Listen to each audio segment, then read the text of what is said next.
ഇന്നേ തേഴ്സ്ഡേ ആട്ടോ, ഉഗാദി ആയിട്ട് ഇന്ന് എനിക്ക് കോളേജൊക്കെ ലീവാണ്.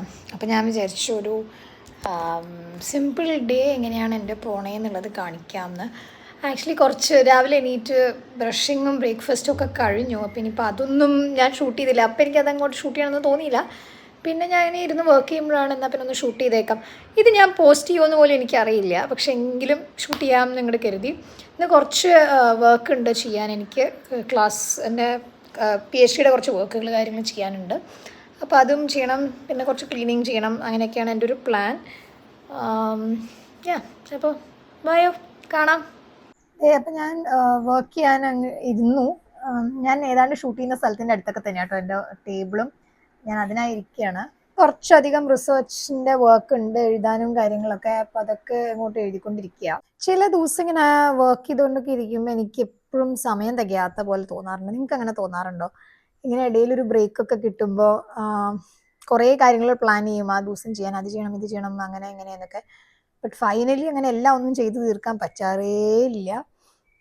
പല വർക്കിലും സ്റ്റക്കായി പോവും. അപ്പോൾ ഇന്നത്തെ മെയിൻ ടാസ്ക് ഞാൻ പറഞ്ഞല്ലോ, ക്ലീനിങ് പരിപാടി ഉണ്ട്. പിന്നെ ഏറ്റവും മേജർ ടാസ്ക് അതൊന്നുമല്ല, എനിക്കിന്നൊരു പേപ്പറിൻ്റെ വർക്ക് തീർക്കേണ്ട ദിവസമാണ്.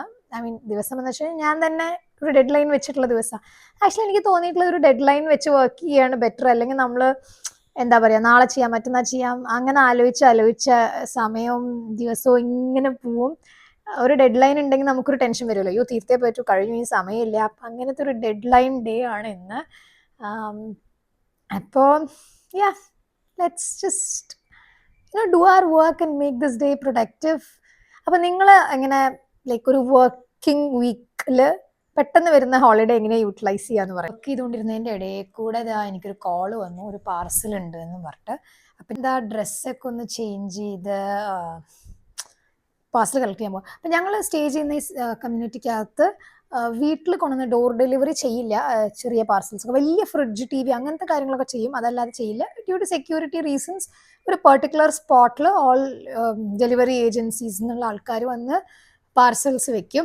ഈവൻ ഇവിടെ സ്നിഫർ ഡോഗ് ഉണ്ട് കേട്ടോ, അതൊക്കെ ഒന്ന് സ്നിഫ് ചെയ്ത് like to make sure it's secure and all that. അപ്പോൾ അപ്പോൾ അവിടെ പോയിട്ട് കളക്ട് ചെയ്യണം. എന്നാൽ പോയിട്ട് വരാം. So this is a place where we go and collect the parcels. ആ ഷെഡിലാണ് പാർസൽ കളക്ട് ചെയ്ത് ഞാൻ വന്നപ്പോൾ തന്നെ അത് വെയിറ്റ് ചെയ്ത് ഈഗറായ ഒരാളുണ്ട്. ഒരു പാർസൽ മേടിക്കാൻ പോയ ഞാൻ 3 പാർസലുമായിട്ടാണ് വന്നിരിക്കുന്നത്. അപ്പോൾ ഇതിൽ ഈ രണ്ടെണ്ണം നമുക്കൊന്ന് പൊട്ടിച്ച് നോക്കാം. ഇവൻ ഞാൻ പിന്നൊരു വീഡിയോയിൽ കാണിച്ചു കേട്ടോ, ഇത് സർപ്രൈസാണ്, നമുക്ക് കണ്ടാലോ. അപ്പോൾ ഇതെൻ്റെയും ഇത് ലക്കിയുടെയാണ്. നമുക്ക് ആദ്യം ലക്കിയുടെ പാർസൽ തന്നെ പൊട്ടിക്കാം.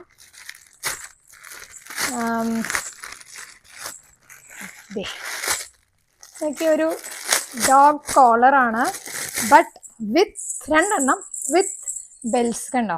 നമുക്കൊന്ന് ലക്കിക്ക് ഇടിച്ചു നോക്കിയാലോ. ലക്കി, നമുക്ക് അവന് ഈ ബെൽറ്റ് ഒന്ന് ഇടിച്ചു നോക്കാം. ആൾക്കൊന്നും മനസ്സിലാവാത്തോണ്ട് വലിയ ഇൻട്രസ്റ്റ് ഇല്ല, പക്ഷെ നമ്മളങ്ങോട്ട് ഇടിക്കുക തന്നെ, അല്ലാതെ വേറെ വഴിയില്ല. അയ്യോ, ടൈറ്റായി പോയോ എന്നൊരു സംശയം ഉണ്ട് കേട്ടോ.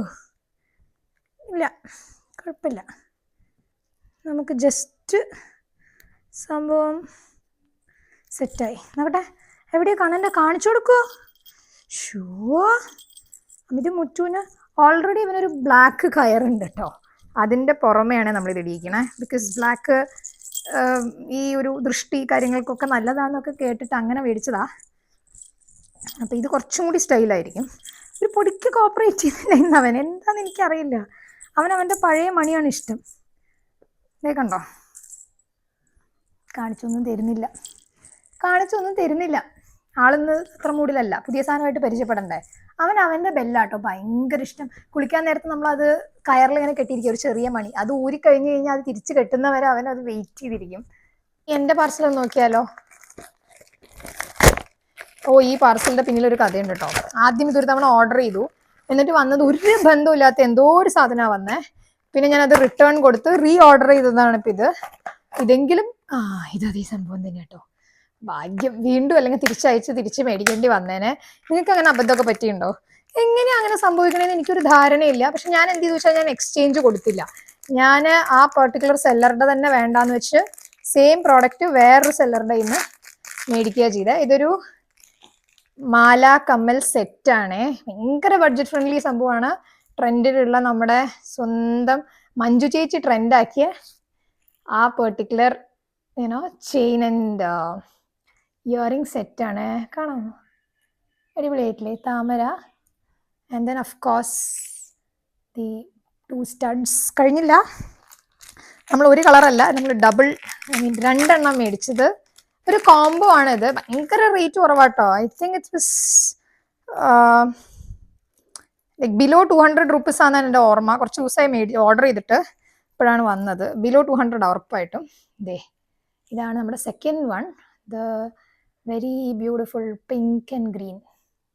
കണ്ടോ? പിങ്ക് ആൻഡ് ഗ്രീൻ ആയിട്ട്. ഓഫ് കോഴ്സ് ഈ സെറ്റിനും ഇയറിങ്സ് ഉണ്ട്. നമുക്കിതൊക്കെ ഒന്ന് സ്റ്റൈൽ ചെയ്ത് നോക്കേണ്ടതാ. പിന്നെ ഉച്ചയാകുമ്പോഴേക്കും എനിക്ക് ഭയങ്കര ക്രേവിങ് വന്നു. അപ്പോൾ ഞാൻ പെട്ടെന്ന് തന്നെ ഫുഡ് ഓർഡർ ചെയ്ത് കഴിച്ചു.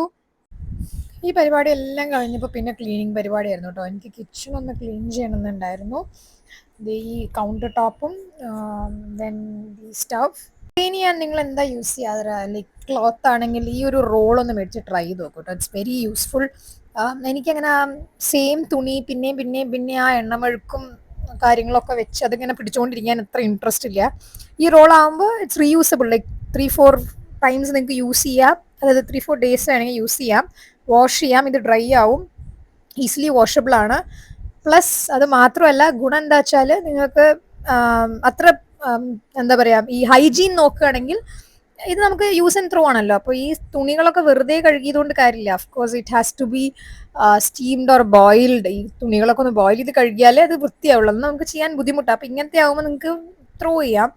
ഈ റോൾ അത്ര കോസ്റ്റ്ലി ഒന്നുമല്ല.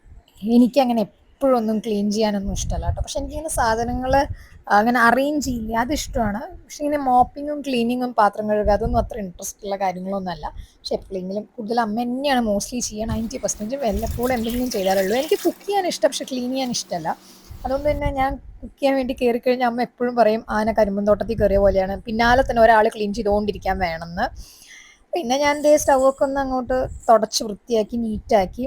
അതെല്ലാം കഴിഞ്ഞപ്പോഴേക്കും എനിക്ക് നല്ലൊരു ചായ കുടിക്കാൻ കൊതിയായിട്ടോ. എനിക്കിത് ഇഞ്ചി ചായ കുടിക്കാൻ ഭയങ്കര ഇഷ്ടമാണ്. ഇഞ്ചിയും ഏലക്കയും ഇട്ട ചായയാണ്. ഞാൻ അങ്ങോട്ട് തരുന്നിട്ട് ഏലക്ക കണ്ടില്ല. അപ്പം ഞാൻ അമ്മയെ വിളിക്കാനൊന്നും നിന്നില്ല. ജസ്റ്റ് ഇഞ്ചി ക്ലീൻ ചെയ്ത് അതിന്ന് ചതച്ച് വെള്ളത്തിലിട്ട് പഞ്ചസാരയും ഇട്ട്. പക്ഷെ ഞാൻ പഞ്ചസാരയല്ല, ഞങ്ങൾ എപ്പോഴും ഉപയോഗിക്കുന്നത് ഓർഗാനിക് ജാഗ്രി, നാട്ടുചക്കര എന്നൊക്കെ പറയില്ല, ആ സാധനമാണ്. അതിട്ടിട്ട് ജസ്റ്റ് വെള്ളം തിളപ്പിക്കും. അതുകൊണ്ട് തിളച്ച് കഴിഞ്ഞാൽ ഫ്ലേവർ നല്ല രസമാണ്. ഫ്ലേവറിൻ്റെ ആ ഒരു മണം വരുന്നത്. അത് കഴിഞ്ഞ് പാലൊഴിച്ച് ആസ് യൂഷ്വൽ ചായ ഉണ്ടാക്കി അങ്ങനെ എടുക്കും. നിങ്ങൾക്ക് ഇഷ്ടമാണോ ഇങ്ങനെ ചെടിയൊക്കെ വളർത്താൻ? കിച്ചണിൽ 2-3 ടൈപ്പ് മണി പ്ലാന്റ്സ് ഉണ്ട് കേട്ടോ. ഇതും അല്ലാതെ വേറെ ഉണ്ട്. ഇതൊക്കെ കൂടുതലും അമ്മയുടെ കളക്ഷൻസാണ്. ഞാനൊന്ന് പാലും കൂടി ഒഴിക്കുക. ചായ ഉണ്ടാക്കി കഴിഞ്ഞാൽ ഒബ്വിയസ്ലി ചായ കുടിക്കണമല്ലോ. അപ്പോൾ ചായയും കൊണ്ട് വെച്ചു. കണ്ടാൽ വലിയ കപ്പാണെങ്കിൽ ഈ കപ്പ് ഫുള്ള് ചായ ഒന്നും ഇല്ല കേട്ടോ. ഈ ഡൈനിങ് ടേബിളിലേ ഓരോ സ്പെസിഫിക് സ്ഥലത്ത് ഓരോരുത്തരിക്കുക. അതെന്താ അങ്ങനെ അറിയില്ല. പക്ഷെ ഇത് ഈ സ്പോട്ടിനാണ് ഏറ്റവും കൂടുതൽ ഡിമാൻഡ്. പക്ഷെ മോസ്റ്റ്ലി ഇത് അച്ഛൻ്റെ സ്പോട്ടാണ്. അപ്പോൾ ഞാൻ ഡ്രസ്സൊക്കെ ചെയ്ത് ഒരു ചെറിയ ബാഗൊക്കെ, ഒരു സ്ലിംഗ് ബാഗൊക്കെ എടുത്ത് എൻ്റെ ഫ്രണ്ടിൻ്റെ കൂടെ ഒന്ന് നടക്കാൻ ഇറങ്ങുകയാണ്. അപ്പം നടക്കാമെന്ന് വെച്ചാൽ എന്താ അങ്ങനെയെന്ന് ചോദിച്ചു കഴിഞ്ഞാൽ, ഞങ്ങൾ നിൽക്കുന്ന ഈ ഒരു സ്ഥലം ഈ സൊസൈറ്റി അല്ലെങ്കിൽ കമ്മ്യൂണിറ്റിക്ക് അകത്ത് നല്ല ബ്യൂട്ടിഫുൾ പ്ലേസസ് ഉണ്ട് നടക്കാൻ. പോയി നടന്നിങ്ങനെ ചില്ല് ചെയ്തിരിക്കാനൊക്കെ. അപ്പോൾ ഞാനും എൻ്റെ ഫ്രണ്ടും കൂടി മിക്കപ്പോഴും വൈകുന്നേരങ്ങളിൽ ഇങ്ങനെയൊക്കെ ഇറങ്ങാറുണ്ട് കേട്ടോ. അപ്പോൾ നമുക്ക് പോയാലോ? അപ്പോൾ കണ്ടോ, ഇങ്ങനെ ആനമലയും പിന്നെ സൺസെറ്റൊക്കെ കണ്ട് വളരെ ശാന്തമായൊരു സ്ഥലമാണ്. അവിടെ കൂടെ നടന്ന് ഇങ്ങനെ എൻ്റെ ഫ്രണ്ടിൻ്റെ കൂടെ ചില്ല് ചെയ്യലാണ് മെയിൻ. ഇത് കുറേ കാഴ്ചകളുണ്ടായിരുന്നു. കുഞ്ഞു പട്ടിക്കുട്ടി, മാട്ടുവണ്ടി, പിന്നെ ഇതെല്ലാം കഴിഞ്ഞിട്ട് ഞങ്ങളുടെ ക്യാമ്പസിൻ്റെ അകത്തുള്ള ഗാർഡനും കാര്യങ്ങളൊക്കെ കണ്ട് പിന്നെ ഗ്രൗണ്ടിൽ പോയിരുന്നു. ബീച്ചിൽ കേട്ടോ ഗ്രൗണ്ടിനെ വിളിക്കുക. നല്ല കാറ്റും നല്ല വൈബ്. അവിടെ പോയിരുന്നു, ചില്ല് ചെയ്തു. അങ്ങനെ ഒരു ബ്യൂട്ടിഫുൾ ഡേ ആയിരുന്നു. ബൈ.